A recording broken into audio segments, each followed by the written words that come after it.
Hi. 3 questions summary ఏమో తెలుగులో ఇప్పుడు ఏంటంటే, ఒక రాజు తన రాజ్యంలోని ఎవరూ తన్ని ఓడించకుండా ఉండాలని అనుకుంటాడనమాట.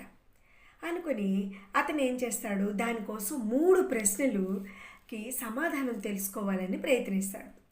అది ఏంటంటే, మొదటి ప్రశ్న, ఏదైనా ఒక కార్యాన్ని ప్రారంభించడానికి సరైన సమయం ఏది? అది మొదటి ప్రశ్న అన్నమాట. రెండో ప్రశ్న ఏంటి, ఎవరి మాట వినాలి? మూడో ప్రశ్న, చెయ్యవలసిన అత్యంత ముఖ్యమైన పని ఏమిటి? ఈ 3 ప్రశ్నలకి సమాధానాలు అతనికి రకరకాలుగా అందరినీ అడుగుతాడు. అందరూ కూడా వివిధ రకాలైన సమాధానాలు ఇస్తారు. అయితే అతనికి అవి నచ్చవు. అప్పుడు అతను ఒక సాధువు దగ్గరికి వెళ్తాడనమాట. అతనికి సమాధానాలు ఇస్తాడు. ఏంటంటే, ఏదైనా పని ప్రారంభించడానికి సరైన సమయము ఇప్పుడే. వినవలసిన ముఖ్యమైన వ్యక్తి, మీరు ఇప్పుడు ఎవరితో ఉన్నారో వారే. అంటే మనం ఇప్పుడు ఎవరితో ఉన్నామో వాళ్ళే ముఖ్యమైన వ్యక్తి.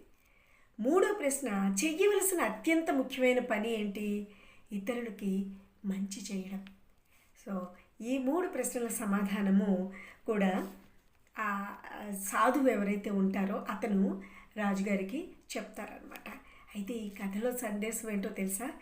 జీవితంలోని జ్ఞానం, దయ మరియు వర్తమాన క్షణంలో జీవించడం, అంటే వర్తమాన కాలంలో జీవించడం.